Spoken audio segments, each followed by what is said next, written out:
الحمدللہ رب العالمین والصلاة والسلام علی سید المرسلین وعلی آلہ واصحابہ اجمعین اما بعد فاعوذ باللہ من الشیطان الرجیم بسم اللہ الرحمن الرحیم۔ آج ہم قرآن کا مطلوب انسان، اس کے تحت ہم قرآن اور حج کے حوالے سے آج گفتگو کریں گے۔ سب سے پہلے کچھ باتیں اور کچھ اصطلاحات ایسی ہیں کہ جن کی وضاحت ضروری ہے۔ اس کے بعد پھر ہم جب قرآن مجید کا مطالعہ شروع کریں گے تو ہمیں مقامات کو سمجھنے میں مشکل پیش نہیں آئے گی۔ سب سے پہلے تو حج کا جو لغوی معنی ہے وہ ہے کہ کسی جگہ کا یا کسی چیز کی زیارت کا ارادہ کرنا، یعنی میں فلاں جگہ کی زیارت کے لیے جاؤں گا یا پہنچوں گا، تو یہ جو ارادہ ہے، یہ جو نیت ہے، اس کو در حقیقت حج کہتے ہیں۔ اور جب ہم دینی نقطہ نظر سے دیکھتے ہیں حج کو، تو اس سے مراد ہے کہ جو فرض عبادات ہیں مخصوص، ان کی ادائیگی کے لیے بیت اللہ کا ارادہ کرنا اور بیت اللہ جانا۔ معلوم یہ ہوتا ہے کہ حج کے بارے میں رہنمائی تو رسول اللہ صلی اللہ علیہ وسلم کے اعلان نبوت کے بعد، یعنی مکۃ المکرمہ کی آخری زندگی کہہ لیجئے، یعنی آخری وقت، آخری سال کہہ لیجئے، اور پھر مدینہ کے شروع میں حج کو فرض کیا گیا۔ یعنی ذکر تو پہلے سے ہی ہو رہا تھا، جیسے میں کئی مرتبہ یہ بات بیان کر چکا ہوں کہ نماز ہو، روزہ ہو، زکوٰۃ ہو، یہ پہلی امتوں میں بھی یہ عبادات لازم تھیں، یہ فرض تھی، اور اسی طرح حج بھی۔ قرآن مجید ہمیں یہ بتاتا ہے کہ ان اول بیت وضع للناس، کہ یہ لوگوں کے لیے پہلا گھر ہے جو بنایا گیا، جس کی بنیاد رکھی گئی۔ وہ ہم سورۃ آل عمران میں ہم جا کر پڑھیں گے وہاں پر۔ تو معلوم یہ ہوتا ہے کہ یہ ہجرت کے بعد اور غزوہ بدر سے پہلے حج کی فرضیت کا حکم نازل ہوا۔ اب اس میں ایک تو احرام باندھا جاتا ہے، اور حجاج کو یہ پابند کیا گیا کہ وہ حج میں یہ خاص جو لباس ہے اس کو زیب تن کریں، یہ پہنیں، اسے احرام کہا جاتا ہے۔ اور یہ مردوں کے لیے تو 2 چادروں پر مشتمل ہوتا ہے، اور عورتیں جو لباس پہننا چاہیں وہ پہن سکتی ہیں۔ ایک ازار ہے، یہ ان سلی چادر ہے جسے ہم تہبند کہتے ہیں، اور جو دوسری چادر ہے اس کو ردا کہا جاتا ہے۔ ان سلی چادر وہ اوپر لے لی جاتی ہے، یعنی ناف سے لے کر گھٹنوں تک تہبند ہوتی ہے، اور اس سے اوپر جو لباس جو چادر لی جاتی ہے اس کو ردا کہا جاتا ہے۔ اور جو حج کا ارادہ کرنے والے ہیں یا عمرہ کا، تو وہ میقات سے، یعنی وہ مقام جہاں حاجی پہنچ کر یا عمرہ کی نیت کرنے والے وہاں پہنچ کر احرام باندھتے ہیں، یعنی حالت احرام میں اپنے کو لے کر آتے ہیں اپنے آپ کو، تو اسے میقات کہتے ہیں۔ یمن کی طرف سے ہمارے لیے جو پاکستان، ہندوستان کے لوگ ہیں، وہ یلملم کا مقام ہے جہاں سے احرام باندھنا ضروری ہوتا ہے۔ ویسے تو لوگ ایئرپورٹ سے ہی باندھ لیتے ہیں، ہاں اگر کوئی پریشانی نہ ہو، کوئی دقت نہ ہو تو باندھنے میں کوئی حرج بھی نہیں ہے۔ اس سے پہلے وضو کر لیا جاتا ہے، اور وضو کر کے پھر اس کے بعد 2 رکعت نفل پڑھ لیے جاتے ہیں، پھر احرام باندھ لیا جاتا ہے، یا احرام باندھ کر 2 رکعت ادا کیے جاتے ہیں۔ حجر اسود کے بارے میں اس کی کوئی معلوم تاریخ نہیں ہے ہمارے پاس، لیکن جو ہم الہامی لٹریچر دیکھتے ہیں، یعنی زبور کو دیکھ لیجئے یا تورات کو دیکھ لیجئے یا گزشتہ انبیاء علیہم السلام کے جو خطبات ہیں یا ان کے جو کلام ہے یا گفتگو ہے، اس میں ہمیں ایک لفظ ملتا ہے، یعنی رد کیا ہوا پتھر۔ یہود میں حضرت اسحاق علیہ السلام کے حوالے سے یہ بات تو معلوم تھی ان کو کہ حضرت اسحاق علیہ السلام سے نبوت، یعنی بنی اسرائیل میں حضرت ابراہیم علیہ السلام کے دو بیٹے ہیں اسحاق اور اسماعیل، یعنی جن کو نبوت کا درجہ اور مقام رسالت کا دیا گیا۔ اور یہود یہ خیال کرتے تھے کہ جو رسالت اور نبوت ہے وہ صرف اور صرف بنی اسرائیل میں ہے، یعنی اسحاق کے بعد یعقوب ہیں، یعقوب کے بعد یوسف ہیں، اور پھر اسی طریقے سے یہ ساری اسی شجرہ سے یہ سارے انبیاء موجود ہیں، اور حضرت مسیح علیہ السلام تک بنی اسرائیل کے جو آخری پیغمبر ہیں وہ حضرت مسیح علیہ السلام ہیں۔ اب یہ جتنے بھی پیغمبر آئے، چند کو نکال کر، یعنی جو مختلف علاقوں میں عرب کے آئے، یہ سارے پیغمبر یہ بنی اسرائیل سے ان کا تعلق بنتا ہے۔ تو ان کے لٹریچر میں وہ جو رد شدہ پتھر ہے دھتکارا ہوا، وہ حضرت اسماعیل علیہ السلام کی طرف ان کا یہ اشارہ ہوتا تھا کہ اسماعیل نعوذ باللہ من ذالک، یعنی کہ ان کی نسل سے کوئی پیغمبر نہیں ہے۔ حضرت ابراہیم علیہ السلام نے اللہ سبحانہ و تعالیٰ کے حکم کے مطابق اپنے ایک بیٹے کو تو فلسطین میں آباد کیا اور دوسرے بیٹے کو ادھر جزیرہ نماء عرب میں مکۃ المکرمہ کی سرزمین پر آباد کیا۔ قرآن پاک نے اس کو بیان بھی کیا ہے۔ اب یہود یہ کہتے تھے کہ پیغمبر جو ہیں وہ سب کے سب وہ ہماری لڑی سے ہیں، ہمارے شجرہ سے ہے، اور ہمارے قبیلے کے ہیں، ہمارے خاندان کے ہیں اور ہماری نسل کے ہیں، اور جو اسماعیل ہیں یہ رد شدہ پتھر ہیں۔ لیکن انبیاء علیہ السلام نے اس رد شدہ پتھر کو اس طرح بیان کیا کہ آنے والا زمانہ اس کا ہے، یعنی اشارہ حضرت اسماعیل علیہ السلام کی طرف اور رسول اللہ صلی اللہ علیہ وسلم کی طرف۔ حضرت داؤد ہیں، حضرت مسیح علیہ السلام ہیں، اس کے علاوہ کئی دیگر پیغمبروں کے یہ پیغامات کہہ لیجئے یا ان کی تقاریر، خطبات جو ہمیں ملتے ہیں، اس میں یہ ذکر ہوتا ہے کہ آخری وقت اس کا ہوگا۔ یعنی یہود نے حضرت اسماعیل علیہ السلام کو یہ رد شدہ پتھر یہ کہا، لیکن یہی الفاظ انبیاء علیہ السلام نے استعمال کیے اور کہا کہ بھئی پھر آنے والا زمانہ اسی کا ہے، یعنی خدا کی جو بادشاہت ہے وہ ان کو پھر دی جائے گی، عرب کو۔ تو حجر اسود کا بذات خود اس طرح کی کوئی تاریخ ہمیں معلوم نہیں کہ یہ پتھر کہاں سے آیا، اور یہ جو کہا جاتا ہے کہ یہ اسود اس لیے ہے کہ جو گناہ گار ہیں جو چومتے ہیں تو ان کی سیاہی ان کے گناہوں کے اس پر آ گئی، تو اس کی کوئی سند ہمارے پاس اس بات کی نہیں ہے۔ اور ایسے تصورات جو ہیں کہ کسی کی سیاہی اعمال کی وہ کسی اور پر طاری ہو جاتی ہے، یا کوئی ہمارے اعمال کی سیاہی کو چوس لیتا ہے اور ہم نجات پا جائیں گے اور جنت میں چلے جائیں گے، تو ایسے تصورات اسلام میں نہیں ہیں۔ اور پھر یہ کہ حجر اسود یہ جب اسلام سے پہلے بھی یہ موجود تھا، اور آپ کو معلوم ہے کہ رسول اللہ صلی اللہ علیہ وسلم کی جوانی میں جب یہ مسئلہ پیش آیا تھا کہ کعبہ کی تعمیر ہوئی، اور کعبہ کی تعمیر جب ہو گئی تو اس کے بعد حجر اسود کو نصب کرنے کا موقع آیا، تو اس موقع پر پھر جو کفار مشرکین تھے، قریش تھے، ان کا آپس میں اختلاف ہو گیا، سرداروں کا، رؤساء کا۔ تو پھر طے یہ پایا کہ جو صبح کے وقت سب سے پہلے مسجد حرام میں داخل ہوگا اس سے یہ مسئلہ حل کروایا جائے گا۔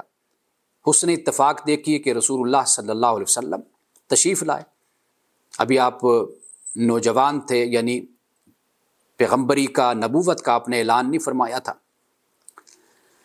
اور جب آپ آئے تو سب اونچی آواز سے پکار اٹھے کہ وہ دیکھو محمد آ گئے، وہ دیکھو صادق اور امین آ گئے۔ تو گویا رسول اللہ صلی اللہ علیہ وسلم کا جو بنیادی تعارف تھا عرب کے معاشرے میں، وہ آپ کی صداقت اور امانت کا آپ کا بنیادی طور پر تعارف تھا، یعنی محمد جو نوجوان ہیں وہ صادق اور امین ہیں۔ تو یہ حجر اسود ہے جس کو پھر نصب کیا گیا۔ سیدنا فاروق اعظم رضی اللہ تعالی عنہ کے حوالے سے ہمیں یہ بات ملتی ہے کہ آپ حجر اسود کو چومتے تو آپ یہ فرمایا کرتے تھے کہ حجر اسود میں تجھے کبھی نہ بوسہ دیتا، میں تمہیں صرف اس لیے چومتا ہوں کہ میں نے اپنے رسول صلی اللہ علیہ وسلم کو دیکھا ہے کہ وہ تمہیں چوما کرتے تھے، تمہارا بوسہ لیتے تھے۔ تو اس سے یہ بات سمجھ آتی ہے کہ عبادات میں جو رہنمائی ہمیں قرآن دیتا ہے اور جو رسول صلی اللہ علیہ وسلم نے ہماری رہنمائی فرمائی، تو اس کے بعد کسی اور حوالے سے ہمیں یہ حق نہیں پہنچتا کہ ہم کوئی اور اس کا تسلسل قائم کریں، یا پھر یہ ہے کہ اپنی طرف سے ہم اس کو دلیل بنا کر اپنے ہاں کسی رسم کو، کسی رواج کو اور کسی روایت کو ہم مروج کر دیں۔ تو اس کا بھی کوئی بھی اسلام میں ایسی کوئی گنجائش نہیں ہے۔ جو جتنی بات ہے اتنی ہی بات لی جائے گی اور اسی پر ہی عمل کیا جائے گا۔ تو حجر اسود کو سیدنا فاروق اعظم بوسہ دیتے تو فرماتے کہ اے حجر اسود میں تمہیں کبھی نہ چومتا، لیکن میں نے دیکھا ہے کہ رسول اللہ صلی اللہ علیہ وسلم تمہیں چوما کرتے تھے، تمہارا بوسہ لیا کرتے تھے۔ اور یہ بھی یاد رکھیے کہ یہ بھی ایک سنت یا مستحب عمل آپ کہہ لیجئے، اس کے لیے یہ کوئی حج کا یا عمرے کا رکن نہیں ہے کہ آپ جائیں اور ضرور حجر اسود کو آپ چومیں، اگر نہیں چومیں گے تو آپ کا حج یا عمرہ قبول نہیں ہوگا۔ تو ہم نے دیکھا ہے کہ لوگ، اللہ تعالیٰ معاف فرمائے، یہ بھی ایک جہالت ہے، لوگوں کو ایجوکیٹ کیا جانا چاہیے کہ اس میں لوگ ایک دوسرے کو دھکے دے کر، جو طاقتور ہوتا ہے وہ کمزوروں کو دھکے دے کر آگے بڑھ کر حجر اسود کو چومتا ہے، اور پھر آ کر واپس اپنے ملک میں لوگوں کو بڑے فخر سے بتا رہا ہوتا ہے کہ جی میں نے حجر اسود کو میں چوم کر آیا ہوں۔ تو یہ سب اعمال یہ مستحب ہیں، یعنی یہ سنت ہے، اگر موقع مل جائے تو بہت اچھی بات ہے، لیکن اس میں کسی بھائی کو، کسی بہن کو دھکے دینے کی ضرورت نہیں ہے، تکلیف دینے کی ضرورت نہیں ہے۔ اور یہاں تک کہ بڑے بڑے حادثات بھی رونما ہو جاتے ہیں، گردنیں ٹوٹ جاتی ہیں لوگوں کی۔ میرے سامنے ایک دفعہ ایسے ہی ہوا، جو حبشی ہیں، جو طاقتور ہیں، وہ جب آگے آ کر حجر اسود کا بوسہ دینا چاہتے ہیں تو پھر وہ اپنی طاقت کے حساب سے جو سلوک کرتے ہیں وہاں پر کھڑے لوگوں کے ساتھ،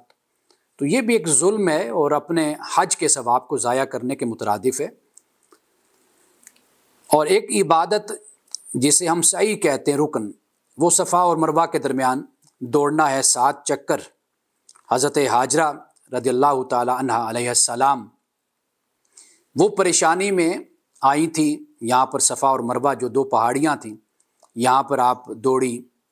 اور پانی کی تلاش میں آپ دوڑی، کیونکہ حضرت اسماعیل رو رہے تھے۔ تو یہ جو آپ کا دوڑنا ہے، یہ اللہ سبحانہ و تعالیٰ نے اسے حج کا رکن بنایا کہ بھئی اگر حج قبول ہوگا تو وہ اس عبادت کے ساتھ ہوگا۔ اور مینا جو ہے وہ طواف اور عمرہ کے بعد یہ ایک یعنی انفرادی عمل جو ہے سعی کا، یعنی اب جب مینا کا معاملہ شروع ہوتا ہے تو اس سعی کے بعد، یعنی طواف ہو گیا، سعی ہو گئی، تو پھر اس کے بعد وہ مینا کی طرف نکلتا ہے۔ جو پہلی عبادت ہے وہ کیا ہے؟ وہ انفرادی عبادت ہوتی ہے، لیکن اب مینا کی طرف نکلنا، اور 8 تاریخ کو ذو الحج کو اسے وہاں پر پہنچ جانا چاہیے ہوتا ہے، یعنی حاجی جو ان سے وہاں پر پہنچ جاتا ہے، نماز ظہر وہاں جا کر وہ ادا کرتا ہے۔ اور پھر عرفات ہے، دوسرے دن 9 ذی الحج کو دوپہر کے وقت حاجی جو ان سے ہوتے ہیں وہ عرفات کے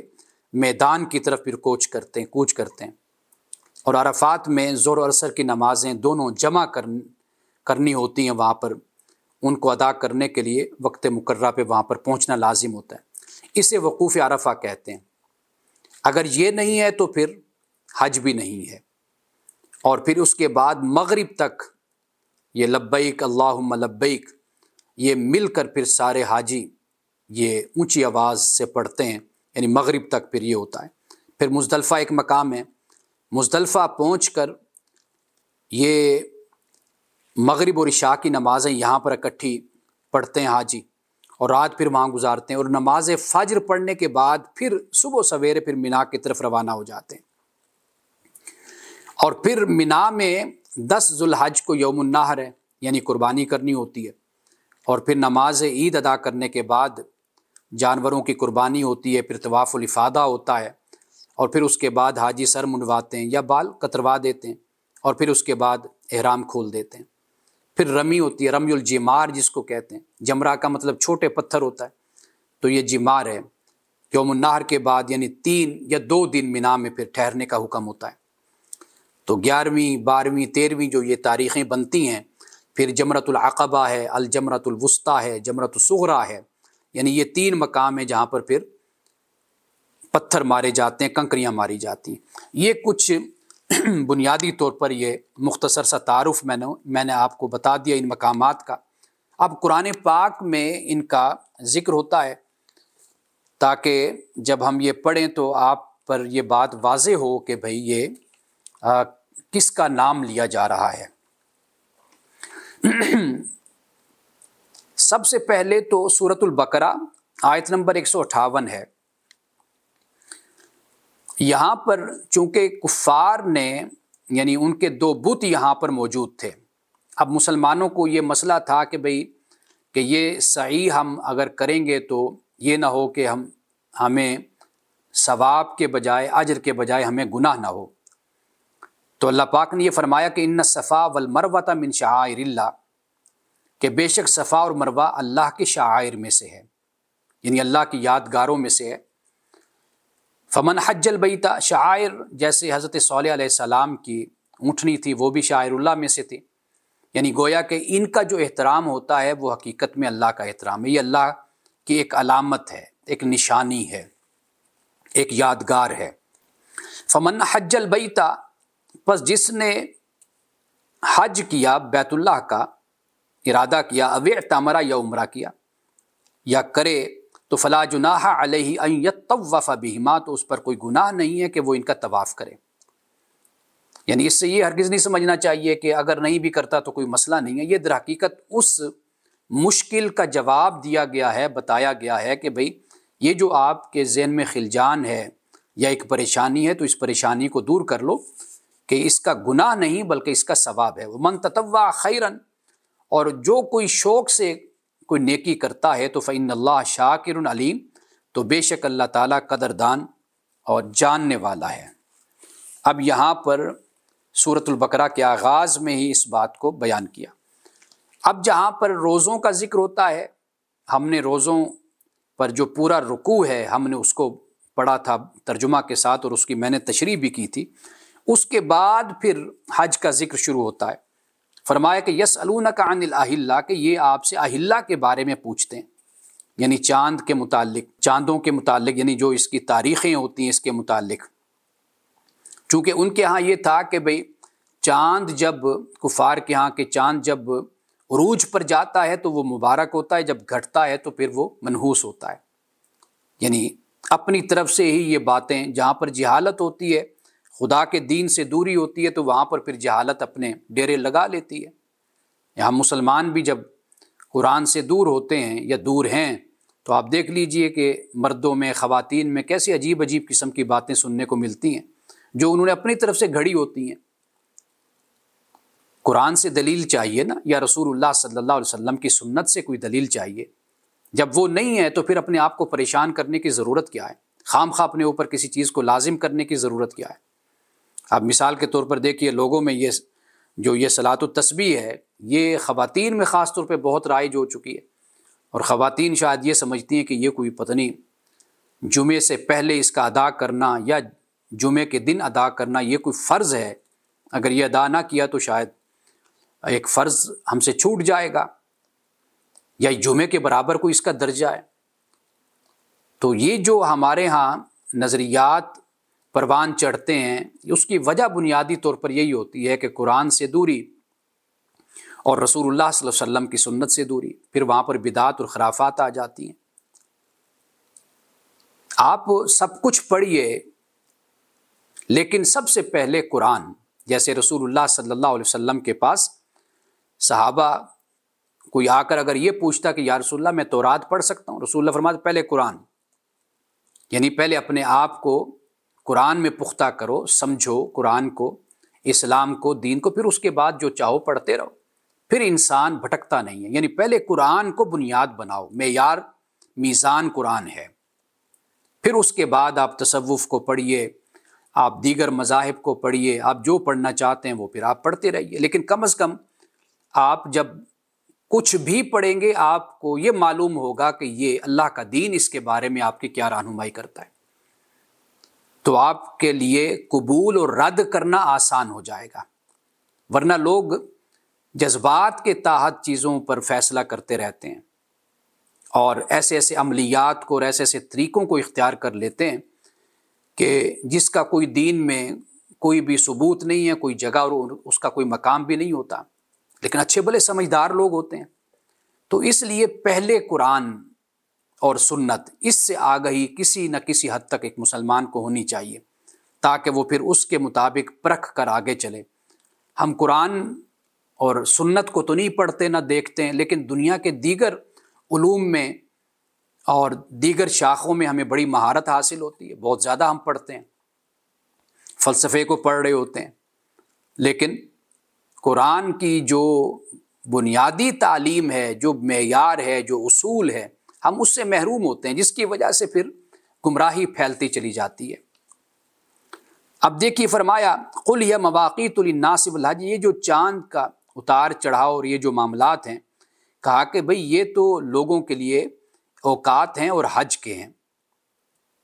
اب یہ زمانہ جاہلیت میں اب دیکھیے کہ یہ بھی ایک رسم تھی، وَلَيْسَ الْبِرُّ بِأَن تَأْتُوا الْبُيُوتَ مِن ظُهُورِهَا، کہ یہ نیکی نہیں ہے کہ تم اپنے گھروں کے پیچھے سے تم آؤ، یعنی پیچھے سے دروازے سے آنے کے بجائے دیواریں پھلانگ کر اور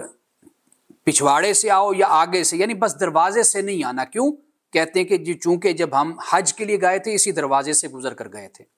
اس وقت ہم گناہ گار تھے اور گناہوں کا بوجھ تھا، اب ہم آئیں اپنے گناہ بخشوا کر، تو لہٰذا ہم اس راستے سے نہ واپس گھر میں آئیں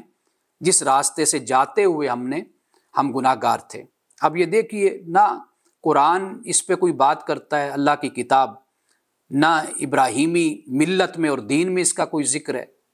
کہیں پر بھی کچھ نہیں ملتا، لیکن اپنی طرف سے ایک چیز کو لازم کر لیا، دلیل کوئی نہیں ہے۔ وَلَٰكِنَّ الْبِرَّ مَنِ اتَّقَىٰ، فرمایا نیکی اصل میں کیا ہے، وہ ہے کہ تقوی اختیار کرو۔ وَآتُوا الْبُيُوتَ مِنْ أَبْوَابِهَا، اور اپنے گھر کے جو تمہارے دروازے ہیں گھروں کے ان سے آؤ۔ وَاتَّقُوا اللَّهَ لَعَلَّكُمْ تُفْلِحُونَ، اللہ کا تقوی اختیار کرو تاکہ تم فلاح پا جاؤ۔ تو یہاں پر ایک جو رسم تھی اس کا بھی یہاں پر اللہ سبحانہ و تعالیٰ نے خاتمہ کر دیا اور بتا دیا کہ اس طرح کی جو حرکات ہیں، اعمال ہیں، ان کا دین سے کوئی تعلق نہیں ہے اور یہ توہمات پر یہ سوچ مبنی ہے۔ اب اس کے بعد سورۃ البقرہ میں دیکھیے آیت نمبر 196 ہے، یہاں سے شروع ہوتا ہے مزید حج کے بارے میں۔ فرمایا وَأَتِمُّوا الْحَجَّ وَالْعُمْرَةَ لِلَّهِ، حج اور عمرہ کو اللہ کے لیے تم پورا کرو، تمام کرو۔ فَإِنْ أُحْصِرْتُمْ فَمَا اسْتَيْسَرَ مِنَ الْهَدْيِ، پھر اگر تم گھر جاؤ تو جو قربانی کا جانور میسر ہو وہ پیش کر دو، یعنی یا تو اسی مقام پر اس کو انسان ذبح کر دے، یا یہ ہے کہ اپنے جانور کو پہنچا دے، خود اگر کسی پریشانی میں مبتلا ہے تو اپنے جانور کو ذبح کر دے۔ وَلَا تَحْلِقُوا رُؤُوسَكُمْ، اور پھر اپنے سروں کا حلق کرواؤ، یعنی نہ منڈواؤ اپنے سروں کو، حتیٰ یبلغ الہدی محلہ، یہاں تک کہ یہ جو قربانی کا جانور ہے یہ اپنی جگہ پر پہنچ نہ جائے، اپنی جگہ پر پہنچ نہ جائے، یعنی کہ خود اگر کوئی نہیں پہنچ سکتا تو اس کا جانور وہاں پر پہنچا دیا جائے، جب وہ پہنچ جائے پتہ چل جائے تو پھر اپنے سروں کو منڈوا لے۔ ان کی جو تفصیلات ہیں کوئی پڑھنا چاہتا ہے تو وہ پھر مسائل میں حدیث میں دیکھ لیجئے، فقہا نے پھر اس کو بیان کیا۔ جزیات کو وہاں پر آپ اس کا جائزہ لے سکتے ہیں۔ فمن کان منکم مریضا، پس جو تم میں سے کوئی مریض ہے، او بھی ازم من راسی، یا اس کے سر میں کوئی تکلیف ہے، تو ففدیۃ من صیام، تو وہ فدیہ دے۔ وہ کیا ہے؟ روزہ ہے، او صدقۃ یا صدقہ ہے، او نسک یا قربانی ہے۔ فیضا امن، تم جب امن کی حالت میں ہو، مریض ہے یا سر میں درد ہے، صحت یاب ہونے کے بعد یا تو روزہ رکھ لے یا صدقہ کر دے یا کوئی قربانی کر دے۔ فمن تمتع بالعمرۃ الی الحج، تو فرمایا کہ اور کوئی حج تک، فمن تمتع بالعمرۃ الی الحج، جو حج تک عمرے کا فائدہ حاصل کرنا چاہے تو فمستیسر من الحج ہدی، تو وہ قربانی پیش کرے جو اس کو میسر آئے۔ فمن لم یجد فصیام ثلاثۃ ایام فی الحج، اور پھر جس کو میسر نہ آئے تو وہ حج کے دنوں میں 3 دن کے روزے رکھے۔ وسبعۃ اذا رجعتم، اور باقی جو 7 روزے ہیں وہ واپس جا کر رکھے۔ تلک عشرۃ کاملہ، یہ 10 مکمل ہو گئے۔ ذالک لمن لم یکن اہلہ حاضر المسجد الحرام، یہ اس کے لیے جس کا خاندان مسجد حرام کے پاس آباد نہیں ہے، یعنی جو آفاقی ہیں جیسے ہم لوگ ہیں۔ واتقوا اللہ، اللہ کا تقوی اختیار کرو۔ وَاعْلَمُوا، جان لو، ان اللہ شدید العقاب، بے شک اللہ تعالیٰ سخت عذاب دینے والا ہے۔ الحج اشہر معلومات، حج کے مہینے متعین ہیں، مقرر ہیں، معلوم ہیں۔ فمن فرض فیہن الحج، فرمایا کہ ان میں جس نے حج کا ارادہ کر لیا، عزم باندھ لیا، تو پھر کیا ہے؟ فلا رفث ولا فسوق ولا جدال فی الحج، تو فرمایا کہ پھر نہ کوئی فحش بات ہے اور نہ کوئی گناہ ہے اور نہ کوئی لڑائی جھگڑا ہے حج میں۔ ان چیزوں سے پرہیز کرنے کی ضرورت ہے، لازم ہے، فرض ہے، ورنہ پھر دم بھی پڑتا ہے اور حج پر اثر بھی اس کا ہوتا ہے۔ تو یہ 3 باتیں بیان کر دی۔ رفث سے مراد عام طور پر ہوتا ہے جنسی باتیں، اور فسوق سے مراد گناہ کی باتیں، نافرمانی کے کام، ولا جدال، جھگڑا، یہ 3 کام۔ خاص طور پر جھگڑے کا ذکر کر دیا اس لیے کہ عرب کے لوگوں میں کچھ اس کا رجحان پہلے بھی تھا، اب بھی ہمیں یہ دیکھنے کو کافی حد تک ملتا ہے کہ خاص طور پر جو خارجی ہوتے ہیں، باہر سے آنے والے ہوتے ہیں، ان کے ساتھ ان کا رویہ عام طور پر سخت ہوتا ہے۔ رسول اللہ صلی اللہ علیہ وسلم نے اسی کو برداشت کرنے کا بھی آپ نے تعلیم دی ہے کہ بھئی آپ جب آئیں اگر کوئی ایسا معاملہ ہو تو فرمایا کہ بھئی آپ اس پر اگر برداشت کرتے ہیں ان کے اس رویے کو تو اس کا اجر اللہ آپ کو دے گا۔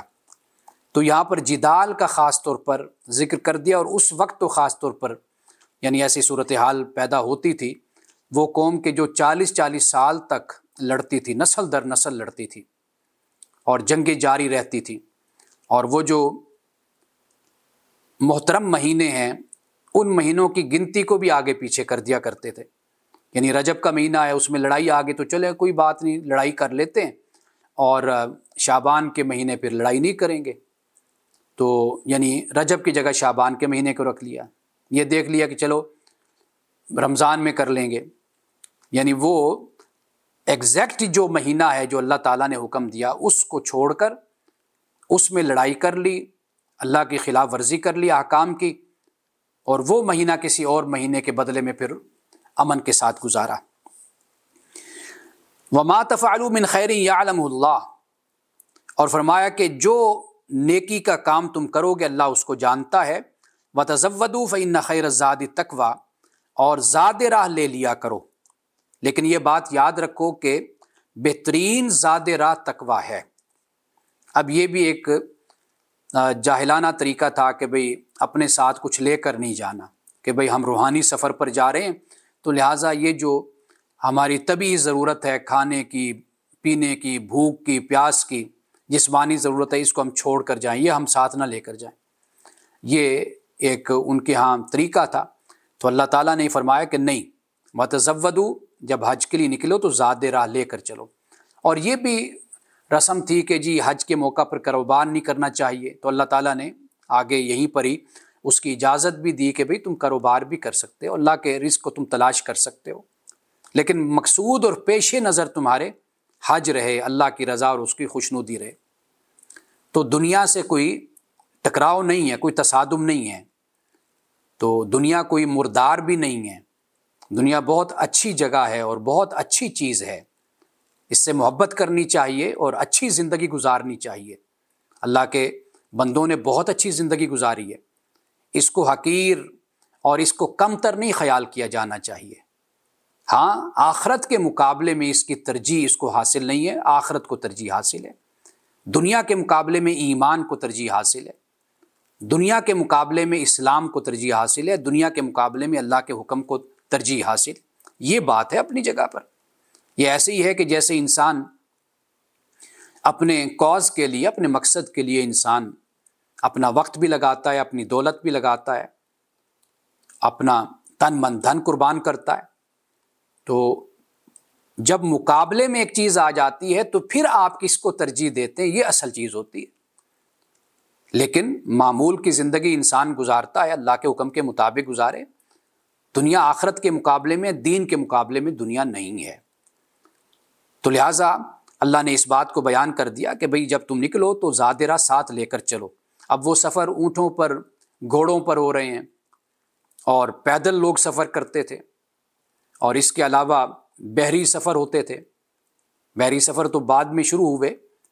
تو لیکن بحری سفر بھی اگر ہوتے تھے تو وہ بھی بڑے خطرناک سفر ہوتے تھے۔ وہ بات میں آپ کو اکثر کئی مرتبہ پہلے بھی یہ سنا چکا ہوں کہ وہ کہتے تھے کہ بھئی مکے تو کدی خیر دی خبر نہیں آئی، یہ جملہ مشہور ہوتا تھا۔ اب ہم تو کہیں گے نا کہ مکے سے تو آتی خیر کی خبر ہے، یہ خیر کی خبر نہیں آئی، کدی بھی نہیں آئی۔ وہ یہی ہوتا تھا کہ لوگ گھر سے جب چلتے تھے تو اپنے گھر والوں کو ایسے مل کر جاتے تھے کہ شاید دوبارہ تم لوگوں سے ملاقات ہو یا نہ ہو۔ اب تو پتہ چل جاتا ہے نا کہ بھئی فلاں رشتہ دار، فلاں بزرگ مکہ میں فوت ہو گیا، یا مدینہ میں، یا مینا میں، یا عرفہ میں، عرفات میں، یا کسی مقام پر فوت ہو گیا، فوراً اطلاع ہو جاتی۔ اس وقت مہینوں کے بعد، 6 مہینے بعد، سال بعد لوگ گھر آتے تو پھر پتہ چلتا تھا کہ جی آپ کے والد صاحب وفات پا گئے تھے، تو ہم نے ان کی وہیں پر تدفین کر دی تھی۔ یا پھر یہ ہوتا تھا کہ اگر سفر ہے بحری جہاز کا یا کہیں کا، تو سمندر میں لاش کو پھینک دیا، یا پھر یہ ہوتا جنگل میں پھینک دیا، رکھ دیا، وہیں پر ہی دفنا دیا، تدفین کر دی۔ تو یہ صورتحال پہلے ہوتی تھی۔ تو اگر زیادہ راہ نہ لو تو پھر کیا انسان کا حشر ہوگا کہ بھئی وہ سفر میں کیا کھائے گا، کیا پیے گا، تو وہ تو مر جائے گا۔ تو اللہ پاک نے فرمایا کہ نہیں، یہ کوئی عبادت نہیں ہے، یہ کوئی زہد نہیں ہے، یہ کوئی تقویٰ نہیں ہے کہ بھئی تم اپنی جان کو خطرے میں ڈالو۔ تو بلکہ یہاں تک اجازت دے دی کہ حج کے موقع پر کاروبار تھوڑا بہت ساز و سامان بیچ کر بھی تم اپنا گزر اوقات کر سکتے ہو۔ اللہ ہرگز تم سے یہ مطالبہ نہیں کرتا کہ اپنے آپ کو خام خواہ تم مشقت میں ڈالو، اپنے آپ کو تکلیف میں ڈالو۔ واتقون یا اولی الالباب، اے عقل والو مجھ سے ڈرو۔ اب یہاں پر عقل والو میرا تقوی اختیار کرو، یعنی اس سے یہ بات سمجھ آتی ہے کہ جو تقوی اختیار کرتا ہے وہ عقل والا ہوتا ہے، اور بے عقل لوگ جو ان سے ہوتے ہیں وہ خدا سے نہیں ڈرتے۔ لیس علیکم جناح، تم پر گناہ نہیں ہے، ان تبتغوا فضلا من ربکم، دیکھیے وہی آیت آ گئی کہ فرمایا کہ تم اپنے رب کا فضل تلاش کرو، یہ تم پر کوئی اس کا گناہ نہیں ہے۔ فَإِذَا أَفَضْتُم مِّنْ عَرَفَاتٍ، پھر جب تم لوگ عرفات سے واپس ہو تو فَاذْكُرُوا اللَّهَ عِندَ الْمَشْعَرِ الْحَرَامِ، اور پھر تم اللہ کو یاد کرو مشعر الحرام کے پاس۔ غالباً یہ مزدلفہ ہے کہ یہاں پر مشعر الحرام اسی کو کہتے ہیں۔ اب یہ جو فرمایا نا کہ عرفات سے واپس آؤ، اب یہ کلچر تھا وہاں پر کہ حج کے موقع پر عرفات یہ رؤسائے قریش نہیں جایا کرتے تھے، تو یہاں پر اللہ نے کہا کہ بھئی یہاں جانا ہے، آگے بھی اس کا ذکر کر دیا۔ وہ کہتے تھے کہ بھئی یہاں پر سارے ہر طرح کے لوگ ہوتے ہیں، عوام ہوتی ہے، اور ہمیں اچھا نہیں لگتا ان میں بیٹھنا، ان لوگوں میں۔ تو واضح بات ہے کہ اس وقت جو ایک تو ویسے بھی یہ پرفیوم اور اس طرح کی چیزیں استعمال نہیں کی جا سکتی، اور پھر اس طرح کا انتظام پہلے نہیں تھا جو آج کل انتظام ہے، گرمیاں ہوں تو پھر وہاں پر ٹھنڈا ماحول ہوتا ہے، اور خود یعنی مسجد حرام میں، کعبۃ اللہ میں جب آپ طواف کرتے ہیں وہاں پر ٹھنڈا پتھر ہے، جون میں، مئی میں آپ کے پاؤں نہیں جلتے۔ پہلے آپ خود اندازہ کیجئے کیا صورتحال ہوتی ہوگی، اور پھر پسینے، اور پھر لوگوں کا آنا، مل بیٹھنا، اور پھر ہر طرح کے لوگ، ہر نسل کے، ہر رنگ کے لوگ وہاں پر آنا۔ اب پھر یہ جو عرب کے لوگ تھے یہ اس سے پھر ایوائڈ کرتے تھے، تو لیکن فرمایا کہ وَاذْكُرُوا كَمَا هَدَاكُمْ، اور اللہ کو یاد کرو جیسے اس نے تمہاری رہنمائی کی ہے۔ اور پھر فرمایا وَإِن كُنتُم مِّن قَبْلِهِ لَمِنَ الضَّالِّينَ، اس سے پہلے یقیناً تم راہ بھٹکے ہوئے لوگوں میں سے تھے۔ ثُمَّ أَفِيضُوا مِنْ حَيْثُ أَفَاضَ النَّاسُ، فرمایا کہ پھر طواف کو چلو جہاں سے سب لوگ چلیں۔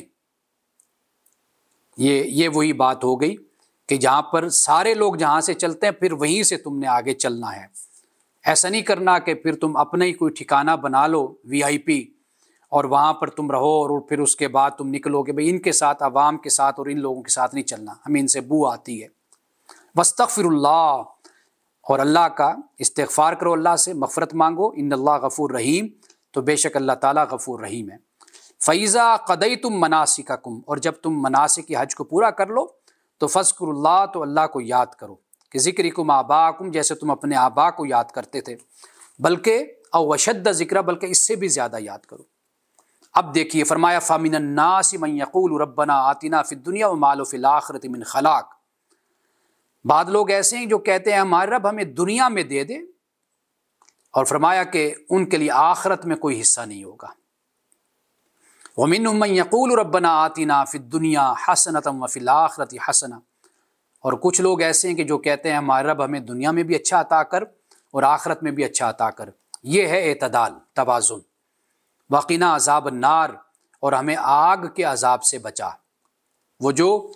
کافر ہیں وہ صرف دنیا مانگتے ہیں، مومن جو ہے وہ دنیا اور آخرت دونوں مانگتا ہے اللہ سے۔ وَقِنَا عَذَابَ النَّارِ، اور رسول اللہ صلی اللہ علیہ وسلم کی سب سے زیادہ پسندیدہ دعا یہی ہے۔ اولئک لہم نصیب مما کسبوا، فرمایا کہ انہی کے لیے حصہ ہے اس سے جو انہوں نے کمایا، یعنی انہی لوگوں کے لیے حصہ ہے۔ واللہ سریع الحساب، اور اللہ تعالیٰ جلد حساب لینے والا ہے۔ واذکروا اللہ فی ایام معدودات، اللہ کو یاد کرو مقررہ دنوں میں۔ فمن تعجل فی یومین فلا اثم علیہ، کہا کہ جو جلدی کرے تو 2 دنوں میں تو اس پر کوئی گناہ نہیں ہے، یعنی حاجیوں کو کم از کم 2 دن تو مینا میں ٹھہرنا ہے، زیادہ سے زیادہ 3 دن اور کم از کم 2 دن بن جاتے ہیں۔ فرمایا کہ اگر 2 دن میں ہی کوئی جلدی کر کے واپس چلا جاتا ہے تو فرمایا کہ اس پر کوئی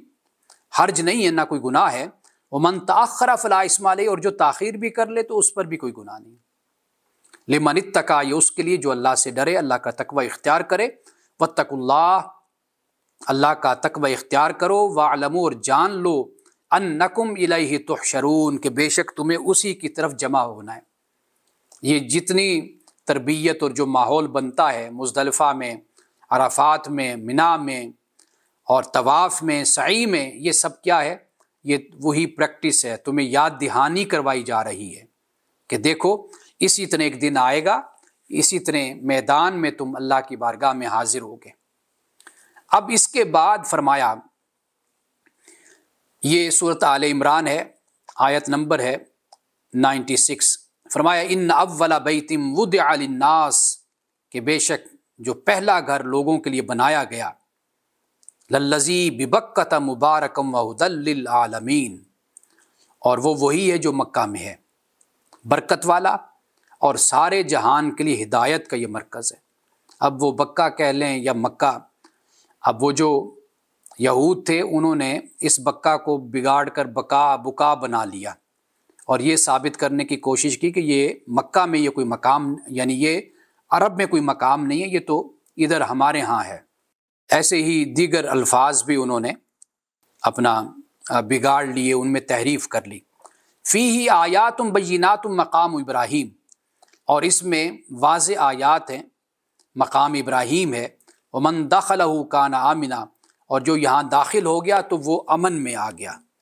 اور وللہ علی الناس حج البیت من استطاع الیہ سبیلا، اور لوگوں پر اللہ کا یہ حق ہے کہ جو بھی استطاعت رکھتا ہے اس کے گھر تک پہنچنے کی، تو پھر اس کو چاہیے کہ وہ ضرور حج کرے، یعنی اس پر یہ لازم ہے، فرض ہے، جو استطاعت رکھتا ہے۔ یعنی استطاعت سے مراد یہی ہے کہ اپنے گھر والوں کو جو بھوکا نہ چھوڑے، کہ ان کی ضروریات پوری نہ ہو اور یہ حج کے لیے نکلا ہوا ہو۔ ومن کفر فإن اللہ غنی عن العالمین، اور جو منکر ہوا اور جس نے انکار کیا یا کفر کیا تو فرمایا فإن اللہ غنی عن العالمین،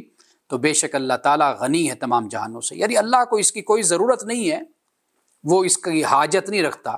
یہ تو تمہارے اپنے فائدے کے لیے ہے کہ اللہ تعالیٰ کے احکام کی پابندی اور اس کی پیروی کرو گے تو دنیا اور آخرت میں تمہیں اس کا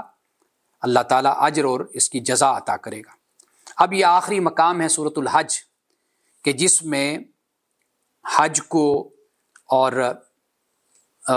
باقی جو اس کے مناسک ہیں ان کو یہاں پر مختصر طریقے سے بیان کیا گیا۔ اور یہ بات بھی یاد رکھیے کہ وَإِذْ يَرْفَعُ إِبْرَاهِيمُ الْقَوَاعِدَ مِنَ الْبَيْتِ، سورۃ البقرہ میں اللہ پاک نے کہا کہ یاد کرو اس وقت کو کہ جب ابراہیم جو ہیں یہ بیت کی بنیادوں کو اٹھا رہے تھے، یعنی بنیادیں پہلے سے ہی موجود تھیں۔ ان اول بیت وضع للناس، یہ پہلا گھر ہے جو لوگوں کے لیے بنایا گیا اور وہ مکہ میں ہے، برکتوں والا ہے۔ تو سب سے پہلا گھر یہی ہے۔ حضرت ابراہیم علیہ السلام کو جو حکم ہوا، ایک بیٹا فلسطین میں، ایک بیٹا ادھر جزیرہ نما عرب میں، ادھر آپ نے چھوڑا، اور اس کا یہاں پر نقشہ بھی کچھ بیان کیا کہ اس وقت کیا ماحول تھا۔ تو لہٰذا پہلا گھر جو زمین پر ہے وہ کعبۃ اللہ ہے۔ کعبۃ اللہ سے مراد اب یہ نہیں سمجھ لیجئے کہ بھئی یہ پہلے دن سے اسی طرح کی بلڈنگ بنی ہوئی تھی، لوگ اس پر بھی پھر کہتے ہیں جی وہ کہاں پر تھی، جی وہ پہلے تو اس کا وجود نہیں تھا۔ بھئی وہ ایک احاطہ تھا، حصار تھا، ایک علامت تھی، موجود تھی وہاں پر، کہ جیسے کوئی دادا پر دادا اپنا زمین کی بنیادیں رکھ کے جاتا ہے کہ یہ اس کی ملکیت ہے، وہ یہ بنیادیں رکھ کے جاتا ہے۔ پھر اس کے بعد واضح بات ہے کہ بیٹا آتا ہے، پوتا آتا ہے، پڑپوتا آتا ہے، وہ پھر اسی بنیادوں پر ہی گھر کو کھڑا کرتے ہیں نا، وہ دیکھتے ہیں کہ ہاں یہ ہماری زمین بنتی ہے۔ تو اللہ سبحانہ و تعالیٰ نے جو ارض مقدسہ ہے، ایک تو فلسطین اور پھر یہ جزیرہ نما عرب میں یہ مکۃ المکرمہ، کہ جس کو اللہ تعالیٰ نے ارض مقدس قرار دیا، اور پھر رسول اللہ صلی اللہ علیہ وسلم کی مسجد نبوی مدینۃ المنورہ۔ تو اس وقت زمین پر یہ 3 مقامات ہیں، یعنی قرآن پاک نے اس کو بیان کیا ہے۔ اب یہ دیکھیے یہاں سے فرمایا وَإِذْ بَوَّأْنَا لِإِبْرَاهِيمَ مَكَانَ الْبَيْتِ، کہ جب ہم نے ابراہیم کو بیت اللہ کا جو مقام ہے، کوئی جگہ ہے، وہ ہم نے بتا دی کہ اللہ تشرک بی شیئا، کہ میرے ساتھ تم نے شریک نہیں ٹھہرانا کسی کو، وَطَاهِرْ بَيْتِيَ لِلطَّائِفِينَ، اور میرے گھر کو پاک اور صاف رکھنا ہے طواف کرنے والوں کے لیے، قائمین اور قیام کرنے والوں کے لیے، ورکوع سجود، رکوع اور سجدہ کرنے والوں کے لیے۔ فرمایا وَأَذِّنْ فِي النَّاسِ بِالْحَجِّ، اور لوگوں میں حج کا اعلان کر دو، یاتوک رجالٌ وعلی کل ضامر یاتینا من کل فج عمیق، کہ وہ یہاں پر تمہارے پاس آئیں گے،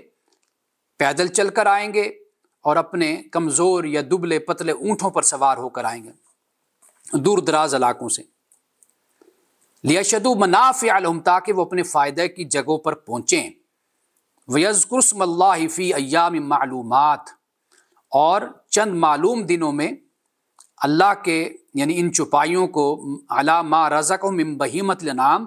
ان چوپائیوں پر یعنی ان مویشیوں پر اللہ کا نام لیں جو اس نے انہیں یہ بخشے ہیں، عطا کیے ہیں۔ فَكُلُوا مِنْهَا، یعنی قربانی کر کے پھر اس میں سے کھاؤ، وَأَطْعِمُوا الْبَائِسَ الْفَقِيرَ، اور جو مصیبت زدہ محتاج ہے ان کو بھی کھلاؤ، ثُمَّ لْيَقْضُوا تَفَثَهُمْ، اور پھر چاہیے کہ اپنی جو میل کچیل ہے اس کو ختم کرو، وَلْيُوفُوا نُذُورَهُمْ، اپنی نظروں کو پورا کرو، وَلْيَطَّوَّفُوا بِالْبَيْتِ الْعَتِيقِ، اور پھر اس پرانے گھر کا طواف کرو۔ ذَلِكَ، فرمایا یہ بات بیان ہو گئی تو وَمَن يُعَظِّمْ حُرُمَاتِ اللَّهِ فَهُوَ خَيْرٌ لَهُ عِندَ رَبِّهِ، اور جو شخص اللہ کی حرمتوں کی تعظیم کرے گا تو اس کے حق میں اللہ کے نزدیک یہ بہتر ہے۔ وَأُحِلَّتْ لَكُمُ الْأَنْعَامُ إِلَّا مَا يُتْلَى عَلَيْكُمْ، اور فرمایا کہ تمہارے لیے جو یہ انعام ہیں، یہ چوپائے حلال کر دیے گئے ہیں، الا ما یتلی علیکم، سوائے اس کے کہ جس کی تم پر تلاوت کی گئی، جو سورۃ المائدہ میں ہمیں بتایا گیا۔ فاجتنبوا الرجس من الاوثان، اور پھر بتوں کی گندگی سے اپنے آپ کو بچاؤ، وجتنبوا قول الزور، اور جھوٹی بات سے بھی اپنے آپ کو بچاؤ۔ یعنی ایک تو جھوٹی بات معاشرتی سطح پر ہوتی ہے، ایک جھوٹی بات ہوتی ہے دین کے حوالے سے، اور یہ بات عرب کے لوگوں کو بتا دیا کہ بھئی جو دین اللہ نے دیا بس اسی کو من و ان ایز اٹ از، اسی کو قبول کرو، نہ اس میں کوئی کمی کر سکتے ہو نہ اس میں کوئی اضافہ کر سکتے ہو۔ یہ جو اپنی طرف سے تم نے رسومات بنا رکھی ہیں تو یہ تم ان کو چھوڑ دو، ان کا کوئی بھی وجود نہیں ہے، ان کی کوئی بھی حیثیت نہیں ہے۔ اب اس کے بعد آگے جا کر فرمایا کہ یہ بات ہو گئی، وَمَن يُعَظِّمْ شَعَائِرَ اللَّهِ فَإِنَّهَا مِن تَقْوَى الْقُلُوبِ،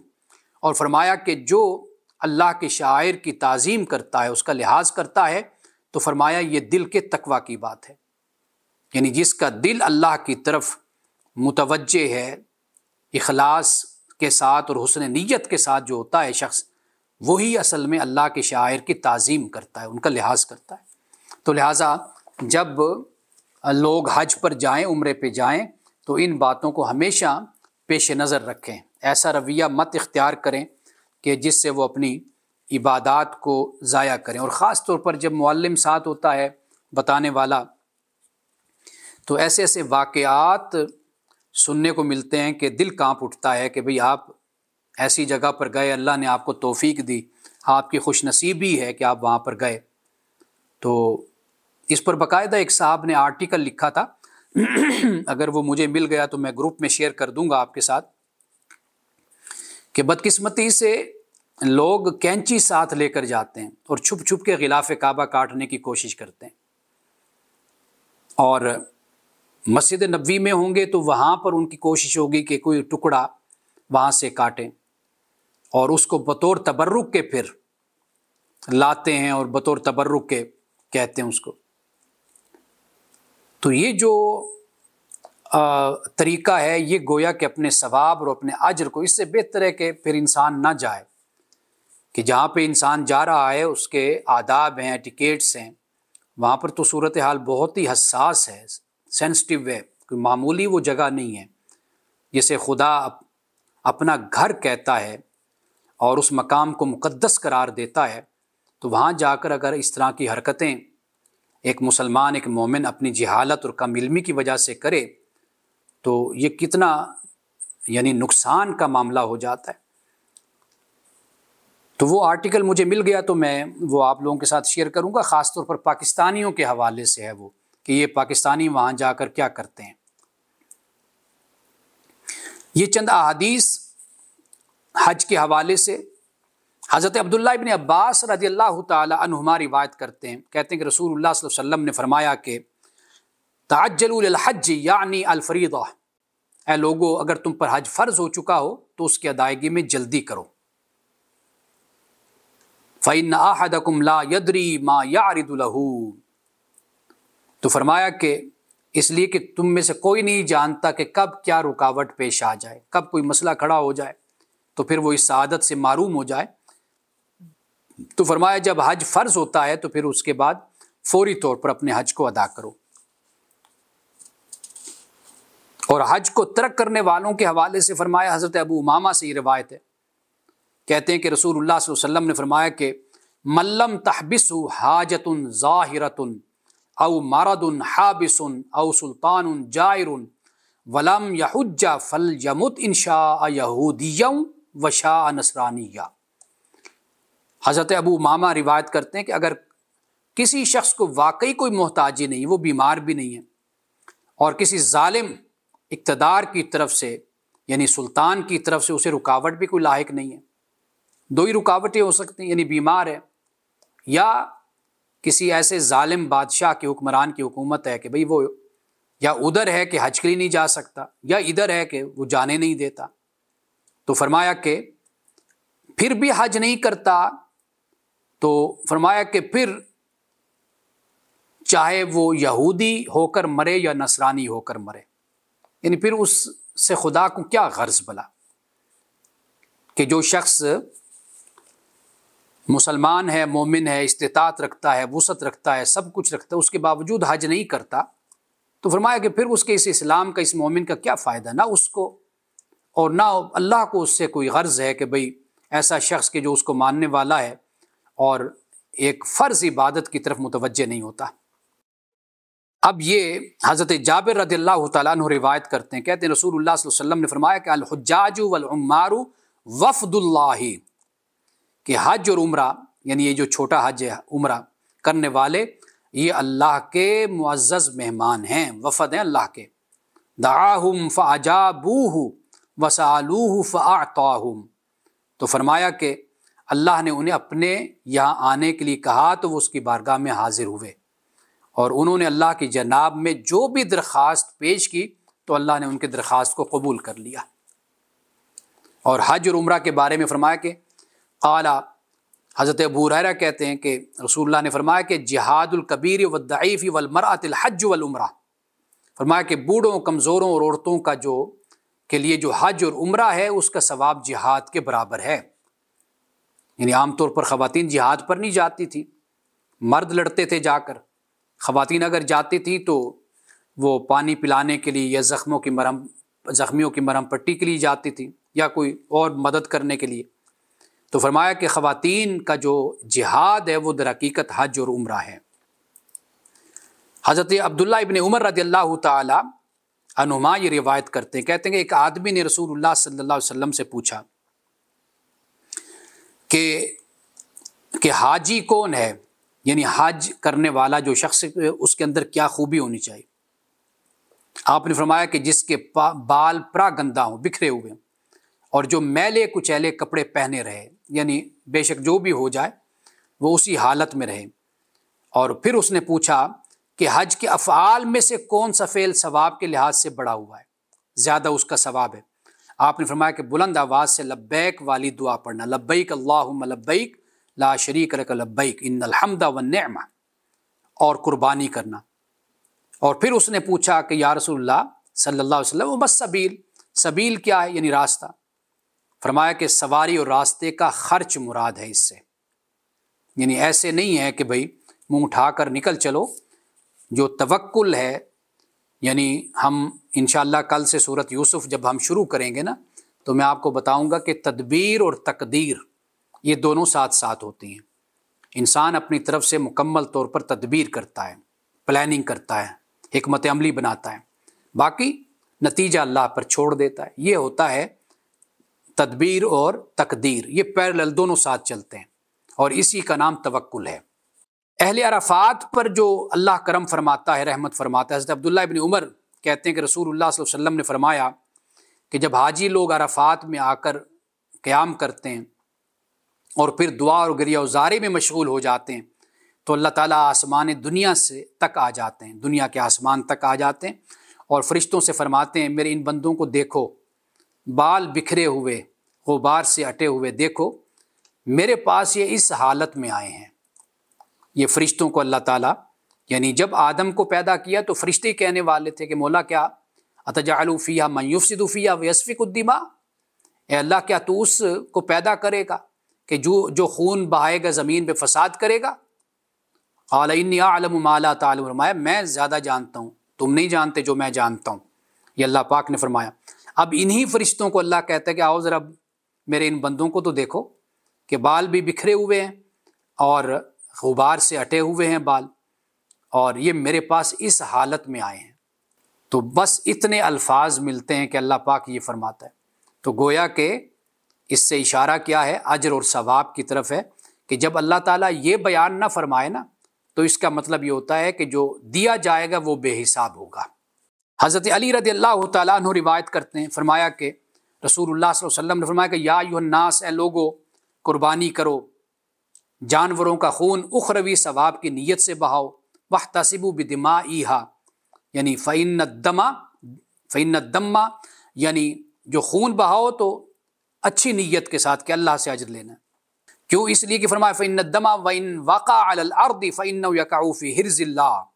فرمایا قربانی کے جانور کا خون اگرچہ دیکھنے میں تو زمین پر گرتا ہے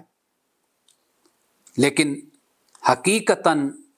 یعنی سچائی میں وہ اللہ کے خزانے میں چلا جاتا ہے، یعنی اللہ تعالیٰ کے پاس وہ ہوتا ہے۔ یہ آخری حدیث بیان کر کے یہ توجہ طلب ہے، یہ دیکھیے، فرمایا حضرت زیاد بن نعیم حضرمی کہتے ہیں کہ رسول اللہ صلی اللہ علیہ وسلم نے فرمایا فرمایا کہ اسلام میں 4 عبادتیں اللہ نے فرض کی ہیں، جو شخص ان میں سے 3 عبادتیں بجا لائے اور چوتھی چھوڑ دے تو وہ تینوں اس کے کام نہ آئیں گی جب تک چاروں ادا نہ کرے۔ وہ 4 فرض عبادتیں نماز، زکوٰۃ، روزہ اور حج ہے۔ یعنی یہ بتا دیا کہ ان کا آپس میں بڑا گہرا تعلق ہے۔ یہ ایسا نہیں پک اینڈ چوز کا معاملہ نہیں ہے کہ نمازوں پہ وقت لگ جاتا ہے تو لہٰذا نمازیں چھوڑ دو، اٹھنا پڑتا ہے نمازوں کے لیے، روزہ ہے ایک ہی دفعہ اٹھو، کھانا کھاؤ، بس پھر سارا دن اسی طرح رہو، نہ پیاس نہ بھوک، وقت بھی بچ گیا کھانے پینے سے۔ اور پھر حج وہ دیکھی جائے گی، اور پھر زکوٰۃ کا معاملہ، اس میں بھی کٹوتی، بدنیتی۔ اب یہ جو ہے تو یہ گویا کہ بتایا یہ جا رہا ہے کہ دین کو اگر قبول کرنا ہے تو من و عن کلی طور پر، یا ایھا الذین آمنوا ادخلوا فی السلم کافہ، پورے اسلام میں داخل ہو۔ یہاں پر پک اینڈ چوز نہیں ہے۔ جب آپ نے خود کو مومن کہا تو پھر اللہ کے ہر حکم کو بجا لانا ہے اور ماننا ہے۔ تو یہ طریقہ نہیں چلے گا کہ جو اپنی پسند کا معاملہ ہو تو وہ اس کو اٹھا لیا جائے، اور جو دیکھا جائے کہ اس میں ذرا پیسہ بھی لگتا ہے اور وقت بھی خرچ ہوتا ہے تو لہٰذا اس کو چھوڑ دیا جائے۔ تو یہ رویہ اللہ کے ہاں پسندیدہ نہیں ہے۔ یہ گویا کہ رسول اللہ نے اس طرف ہمیں متوجہ کیا ہے، یعنی کوئی ایسا عمل نہ کرے کہ ایک چیز، ایک عبادت کو لے لے اور باقی عبادتوں کو چھوڑ دے، تو یہ طریقہ ٹھیک نہیں ہے۔ حقیقت میں اس کی تعلیم اس میں دی جا رہی۔ تو واضح بات ہے کہ جو خود کو مومن اور مسلمان کہے گا وہ ان چاروں کی برابری اور مساویانہ طور پر اس کی اہمیت کو سمجھے گا نا، اور اس کو بجا لائے گا۔ ایسا تو نہیں کرے گا کہ بھئی ایک چیز اٹھا لی اور باقی چیزوں کو چھوڑ دیا، یا 2 کو لے لیا 2 کو چھوڑ دیا۔ تو یہ رویہ نہیں اختیار کرنا چاہیے، اور ہمیں جو کلی اسلام ہے وہ ہمیں اختیار کرنا ہے اگر ہم خود کو مسلمان کہتے ہیں۔ یہ پہلی بات ہے۔ اس لیے کہ اگر کوئی اپنے آپ کو نہیں کہتا تو ٹھیک ہے بھائی، اس پر کیا ہمارا زور ہے، اس پر کیا جبر ہے، کیا بحث ہے اس کے ساتھ؟ کوئی بحث نہیں اس کے ساتھ، وہ جانے اس کا خدا جانے۔ لیکن جو کہتا ہے خود کو میں مسلمان ہوں، تو پھر وہ مسلمان ہونے کے ناطے پھر اس کو چاہیے کہ یہ وہ پورے کام بجا لائے۔ اسی طرح ہے کہ کوئی اگر پاکستان کی نیشنلٹی رکھتا ہے تو پھر اس کو چاہیے پاکستان کے قوانین کی پابندی کرے۔ ہاں اگر وہ پاکستانی نہیں ہے، یہاں کے نیشنلٹی اس کے پاس، یہاں کا شہری نہیں ہے، کسی اور ملک کا شہری ہے، تو پھر اس ملک کے قوانین کی وہ پیروی کرے۔ ریاست نے جو کچھ بھی بنایا قوانین کی صورت میں اس کو وہ بجا لائے گا۔ یہ ایک عمرانی معاہدہ ہوتا ہے، سوشل کانٹریکٹ ہوتا ہے شہری اور ریاست کے درمیان۔ تو لہٰذا یہ بھی ایک معاہدہ ہے جو مسلمان کا اللہ کے ساتھ ہوتا ہے، ایک عہد ہوتا ہے کہ میں مسلمان ہوں، مومن ہوں، میں ان مبادیات کو مانتا ہوں، اور جو عبادات ہیں، معاملات ہیں، اخلاقیات ہیں، ان میں بھی میں تیرے حکم کی پابندی کروں گا۔ بارک اللہ لنا ولکم فی القرآن العظیم ونفعنا وإیاکم بالآیات والذکر الحکیم۔ صدق اللہ العظیم۔